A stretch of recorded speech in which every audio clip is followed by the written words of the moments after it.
Good morning.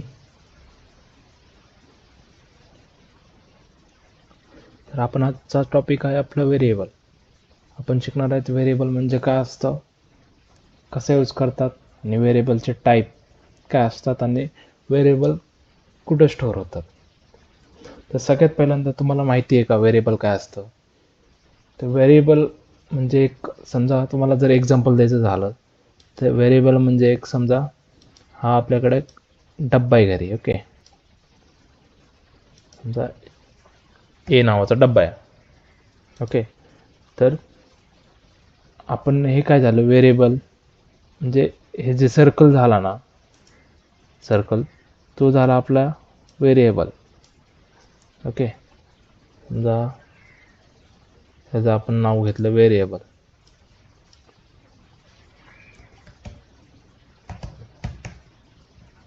हा डब्बा जो सर्कल जो झाला ना, तो झाला एक व्हेरिएबल ज्यात की आपण ए नावाची गोष्ट स्टोअर करतोय.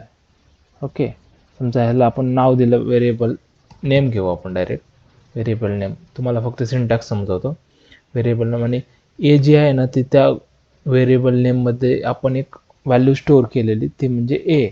हा झाला सिम्पली ओव्हरव्ह्यू व्हेरिएबलचा. तर नक्की व्हेरिएबल कसा असतो, आपण कसा यूज करतो रिॲलिटीमध्ये, रिअल प्रोजेक्ट्समध्ये आपण कसा यूज करतो ते आपण शिकून घेऊया. ओके, तर तुम्हाला सिम्पली एक व्हेरिएबलचा सिंटॅक्स सांगतो मी तुम्हाला. समजा व्हेरिएबलचा सिंटॅक्स असा असतो की डेटा टाईप.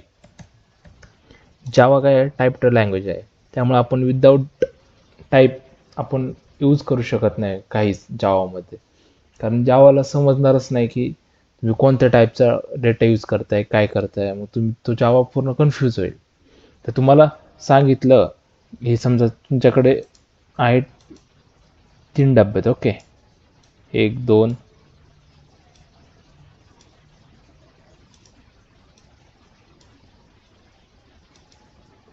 आणि हे 3 डबे आहेत तुमच्याजवळ. समजा किचनमध्ये तुमच्याकडे 3 डबे आहेत. तुम्हाला सांगितलं की जा आणि साखरचा डब्बा घेऊन ये. ओके, तर तुम्हाला शुगरचा डब्बा सांगितला मम्मीने आणायला. तर तुम्हाला हे तिन्ही पण डबे जे आहेत ना, ते तुम्हाला चेक करावं लागतील. ओके, पण आपल्याला कसं आहे, तर आपल्याला माहिती असतं की हा, समजा हा 1 नंबरचा डब्बा आहे. ओके, हा हा डब्बा आहे. तर हा डब्बा कशासाठी यूज करतो आपण, ह्या डब्या, समजा आपण ह्यामध्ये शुगर आहे. ओके, शुगर आहे आपल्याला माहिती आहे. ओके, हा डब्यामध्ये काय आहे, ह्या डब्यामध्ये राईस आहे. ह्या डब्यामध्ये काय आहे, ह्या डब्यामध्ये समजा टी पावडर आहे. ओके, आपल्याला माहिती आहे. मग हे 3 डब्यामध्ये नक्की काय आपल्याला ते माहिती आहे. मग आपण काय करणार, आपण व्यवस्थित जाऊन डायरेक्ट न टाइम कॉम्प्लेक्सिटी करता आपण जाऊन तो डब्बा घेऊन येऊ शकतो. ओके, मग हाच फंडा जावाला समजला की आपण जर डेटा टाईप माहीतच नसेल तर आपण आपण हे म्हणजे कसं सॉल्व करणार. त्यामुळे त्यांनी डेटा टाईप आणला. ओके, पण डेटा टाईप आपण तर कसा यूज करतो, आपण डेटा टाईप व्हेरिएबलचा सिंटॅक्स सांगतो मला. Data type variable name, simply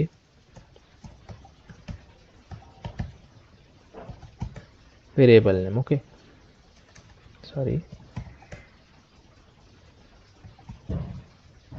is equal to, आपण आता काय केलं, हे एक्झाम्पल बघितलं. तर ह्याच्यामध्ये काय दिलं, ए, आणि हे काय व्हेरिएबल नेम. व्हेरिएबल नेम म्हणजे आपण समजा इथं काही पण देऊ शकतो. ओके, व्हेरिएबल नेम असं काही नाही की काही पण देऊ शकतो आपण.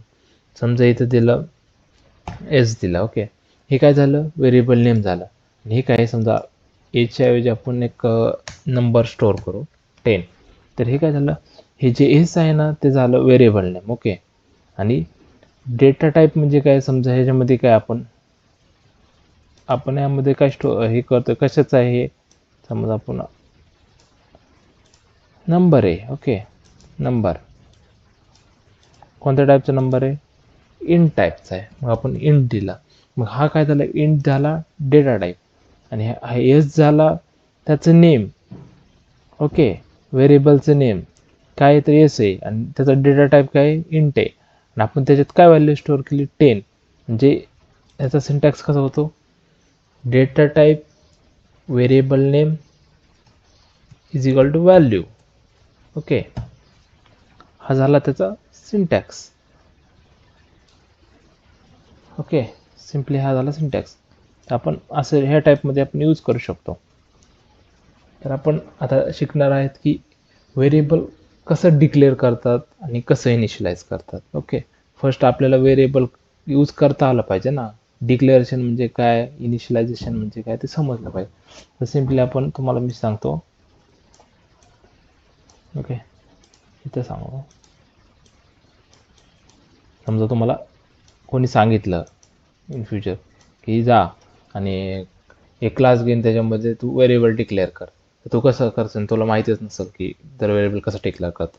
सिम्पली काय, आपण एक डेटा टाईप घेतला, इंट ए घेतला आणि ह्याला म्हणतात डिक्लेरेशन. ओके, आपण जर डिक्लेअर करायला सांगितलं तर आपण डिक्लेअर असं करतो. तुम्हाला जर सांगितलं की इनिशियलाइज करा एखादा व्हेरिएबल, तर तुम्ही कसं इनिशियलाइज करणार, तुमचा data type A is equal to, त्याला जेव्हा व्हॅल्यू देतो ना आपण, तेव्हा तो व्हेरिएबल इनिशियलाइज होतो, तेव्हा त्याला इनिशियलायझेशन म्हणतात आणि ह्याला डिक्लेरेशन म्हणतात. तर आपण काय करू, आता तुम्हाला व्हेरिएबलचे डेटा टाईप किंवा तुम्हाला व्हेरिएबल तुम्हाला माहिती समजत असेल की डेटा टाईप आपण माहिती असतील तर कोणता डेटा टाईप कोणत्या गोष्टीसाठी आपण स्टोअर करण्यासाठी यूज करतो. तर व्हेरिएबलचा कसा फंडा असतो, समजा आपण तुम्ही व्हेरिएबल आहे घेतलाय. Okay, int A is equal to 10. तर हा काय करतो, ही जी व्हॅल्यू आहे 10, तो right to left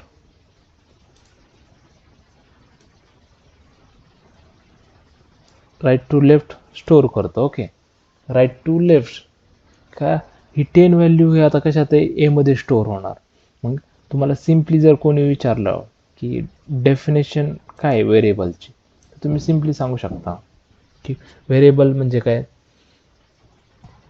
variable can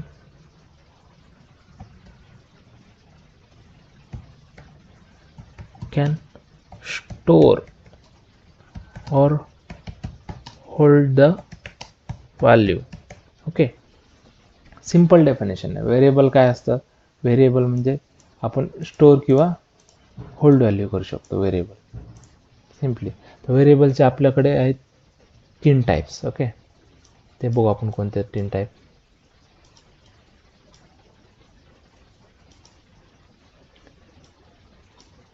व्हेरिएबलचे 3 टाईप आहेत, त्या कोणते कोणते. फर्स्ट टाईप आहे इन्स्टन्स व्हेरिएबल.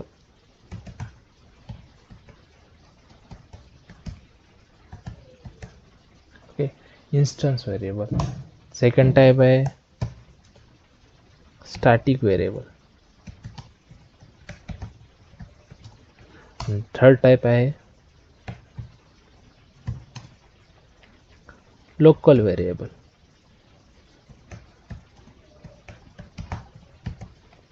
आता तुम्ही म्हणतात हे 3 टाईप आहेत, हे आपण कशासाठी कधी यूज करतो ते आपल्याला आता बघायचं आहे. फर्स्ट आपण बघू काय, इन्स्टन्स व्हेरिएबल. इन्स्टन्स व्हेरिएबल कधी यूज करतो, कशासाठी यूज करतो, ओके, ते आणि कुठं स्टोअर होतो. तर तुम्हाला सिम्पली तुम्हाला मी सगळ्या गोष्टी इथं सांगतो की हे जे व्हेरिएबल आहेत ते कुठं कुठं स्टोअर होतात. ओके, समजा हा झाला इन्स्टन्स व्हेरिएबल. ओके,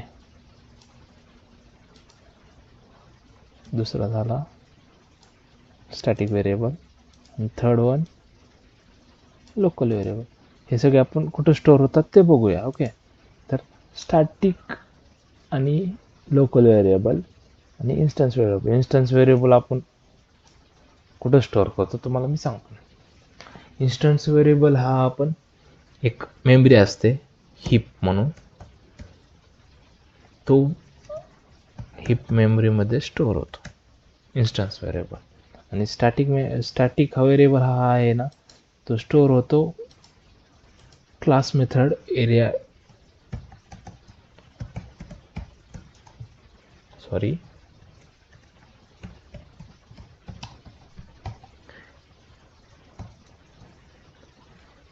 और त्यालाच म्हणतात मेटा डेटा. ओके. या मेमरीमध्ये स्टॅटिक व्हेरिएबल स्टोअर होतं. आणि लोकल व्हेरिएबल कोणत्या ह्याच्यात स्टोअर होतो, तर लोकल व्हेरिएबल होतो एक स्टॅक मेमरी म्हणून असते.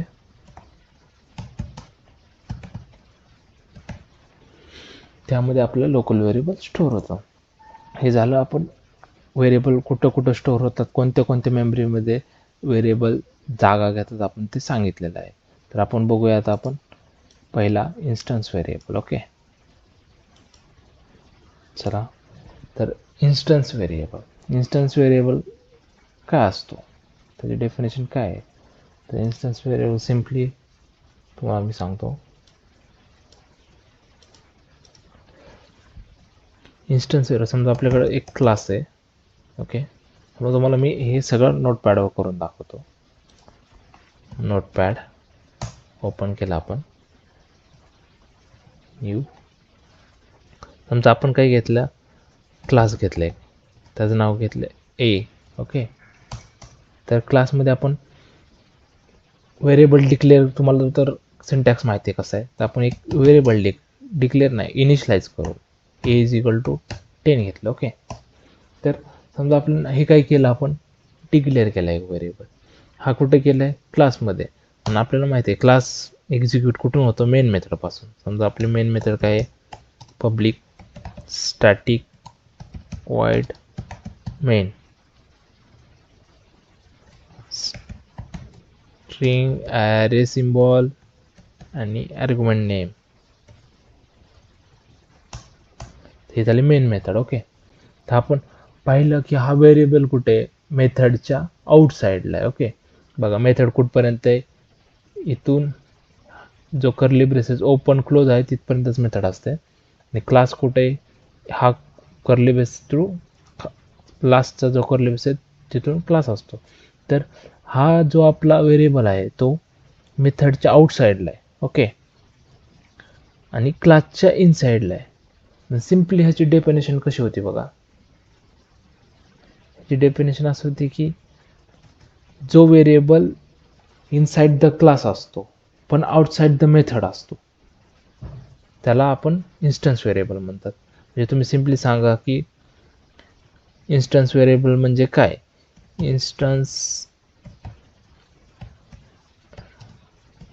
व्हेरिएबल ओके मीन्स काय, तर सिम्पली कसं सांगायचं, तुम्ही काय सांगणार की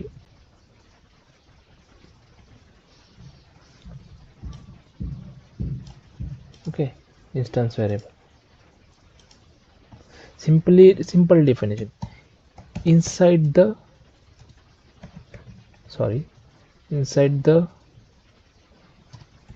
class but outside the method. Simple definition, inside the class outside the method is known as instance variable. Okay, तर आपण कसा यूज करतो तो पण बघितला आपण नोटपॅडमध्ये की असं आपण इन्स्टन्स व्हेरिएबल यूज करतो. आणि इन्स्टन्स व्हेरिएबल कुठं स्टोअर होतो, इन्स्टन्स व्हेरिएबल हा नेहमी हिप मेमरीमध्ये स्टोअर होतो. ओके, तर आपण आता सेकंड वन बघू. सेकंड वन कोणता होता आपला, स्टॅटिक. ओके,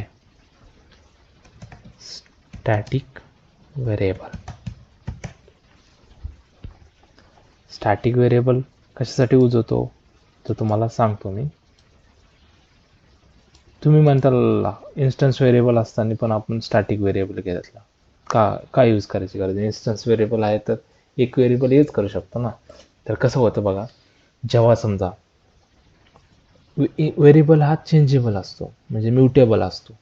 ओके, त्यामुळे आपण व्हेरिएबलचं व्हॅल्यू जे आहे ते आपण चेंज करू शकतो. त्यामुळे आपण स्टॅटिक का आलं तुम्हाला सांगतो. समजा आता मी राहतोय पुण्यामध्ये. ओके, समजा मी राहत आहे पुण्यामध्ये. ओके, हे झालं इथं पुणे लिहितो मी, पुणे. ओके, आणि जर समजा जाऊ द्या माझं कॉलेज पुण्यामध्ये. ओके, कॉलेजचं नेम समजा काय आहे ए. ओके, आणि मग आता ह्या कॉलेजमध्ये किती स्टुडंट शिकत असतात, multiple students. Okay, multiple student आपण ह्या कॉलेजमध्ये शिकत असतो. ओके, मग मल्टिपल स्टुडंटसाठी आपण कॉलेजचं नेम वेगवेगळं नाही ना देऊ शकत, सेमच द्यावं लागलं आपल्याला कॉलेजचं नेम. मग जर समजा हा इथं आला, समजा मी आलो ओके, आणि इथं मी समजा कॉलेजचं नाव आहे माझं काय MIT okay, but me MIT दिलं आहे आणि दुसरं येणार ओके, दुसरा आला आणि त्यांनी नाव चेंज केलं, काय दिलं त्यांनी समजा दिलं JSPM. बट हे होईल का, तर ह्याचं कसं होईल, ह्यांनी नाव चेंज केल्यामुळे बाकीच्या स्टुडंटवर इम्पॅक्ट पडेल ना, किंवा कॉलेज खूप गोष्टी तुम्हाला माहीत, तुम्ही एक स्वतःसाठी स्वतःचं नाव देऊ शकत नाही. म्हणजे ते स्टॅटिक व्हेरिएबल आपण कधी यूज करतो, ज्यावेळेस समजा मल्टिपल पर्सन आहेत पण कॉमन नेम आहे ओके, जसं की हा एक आहे समजा कॉलेज नेम आहे ओके, हे कॉलेज नेम आहे आणि इथे मल्टिपल पर्सन आहेत, आणि आपण मग कसं, तर ते सेम म्हणजे कॉमन नेम आपल्याला जेव्हा यूज करायचं आहे, समजा आता आपण सगळे मिळून पुण्यात राहतो, तर आपण दुसरे नाव नाही सांगणार, पुणे सांगणार, मग तसं कॉलेजचं नेम एकच असतं, त्याला स्टॅटिक म्हणतात. आणि हा पण सेम इन्स्टन्स व्हेरिएबल सारखंच असतो. तुम्हाला डेफिनेशन सांगतो याची मी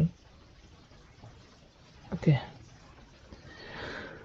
स्टॅटिक व्हेरिएबल म्हणजे काय असतं, inside the class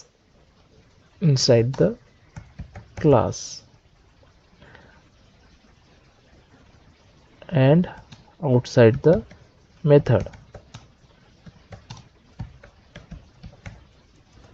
but using static keyword. समजलं तुम्हाला, आपण काय करतो, स्टॅटिक कीवर्ड यूज करतो. सेम हा असा व्हेरिएबल असतो इन्स्टन्स व्हेरिएबल सारखा, पण आपण काय करतो तिथं स्टॅटिक हे कीवर्ड यूज करतो. तुम्हाला मी दाखवतो एक्झाम्पल. हाच आहे व्हेरिएबल, तर आपण ह्या व्हेरिएबलला फक्त इथं आपण स्टॅटिक यूज करून इंट आहे ना, आपण इथं डेटा टाईप चेंज करू, स्ट्रिंग घेऊ ओके. एस नेहमी कॅपिटल, स्ट्रिंग घेतला, स्ट्रिंगचं नेम दिलं ए समजा, किंवा कॉलेज नेम देऊ ओके. आणि स्ट्रिंग हा नेहमी डबल कोटमध्ये असतो, तिथं समजा दिलं आपण MIT ओके. हे काय कॉलेज नेम आहे आणि हे सगळ्यांसाठी सेम आहे, त्यामुळे आपण ज्या वेळेस आपल्याला कॉमन गोष्ट कोणती पण करायची असेल किंवा कॉमन ज्या गोष्टी असतात त्या सांगायच्या असतात, त्यावेळेस आपण स्टॅटिक हा व्हेरिएबल यूज करतो. तर असा हा यूज असा करतो आपण. तर राहिला थर्ड वन, कोणता राहिला आपला ओके, थर्ड वन राहिला local variable.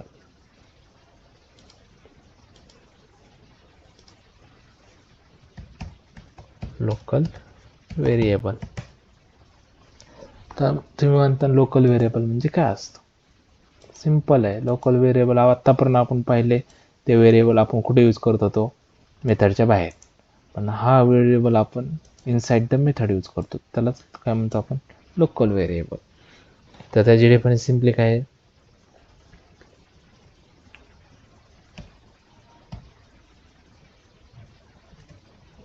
when we use variable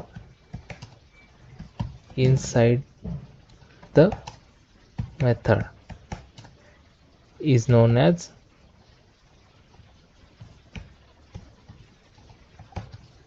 local variable. Local variable. समजलं तुम्हाला, जो व्हेरिएबल आपण इनसाइड द मेथड देतो त्याला आपण लोकल व्हेरिएबल म्हणतो ओके. आणि हा स्टोअर कुठं होतो, स्टॅक मेमरीमध्ये आणि स्टोअर होतो. तर आपण रिअल एक्झाम्पल बघू. आता ही आपली एक मेन मेथड आहे, त्या मेन मेथडमध्ये आपण घेतला इंट ए घेतला ओके, इंट ए 10. तर हा झाला लोकल व्हेरिएबल ओके, कारण तो इनसाइड द मेथड आहे, तर हा झाला लोकल व्हेरिएबल. आणि तुम्ही लोकल व्हेरिएबल आपण फक्त डिक्लेअर करू नाही शकत, त्याला आपल्याला व्हॅल्यू द्यावाच लागते. कारण का, तर व्हेरिएबलमध्ये ना आपल्याला फक्त समजा आपल्याकडे 3 व्हेरिएबल राईट, हा इन्स्टन्स आहे, हा स्टॅटिक आहे आणि हा लोकल आहे. ओके, तर आपल्याला इन्स्टन्स व्हेरिएबलमध्ये डिफॉल्ट व्हॅल्यू असते. डिफॉल्ट व्हॅल्यू आपल्याला कोण प्रोव्हाइड करतं? JVM. तर इन्स्टन्स व्हेरिएबलची डिफॉल्ट व्हॅल्यू काय असते? इन्स्टन्स समजा इथं खाली आपण इथं डायरेक्ट व्हॅल्यू 0 असते डिफॉल्ट व्हॅल्यू, आणि स्टॅटिक ह्याची पण असते 0 असते. ह्याची आपल्याला व्हॅल्यू डिफॉल्ट व्हॅल्यू नसते, त्यामुळे आपल्याला लोकल व्हॅल्यूला इनिशियलाइज करावं लागतं. डिफॉल्ट आपल्याला असं डिक्लेअर करून सोडता येत नाही. ओके, तर हे झाले आपले व्हेरिएबल्स. थँक्यू. आवडला असेल व्हिडिओ तर लाईक करा, सबस्क्राईब करा. थँक्यू.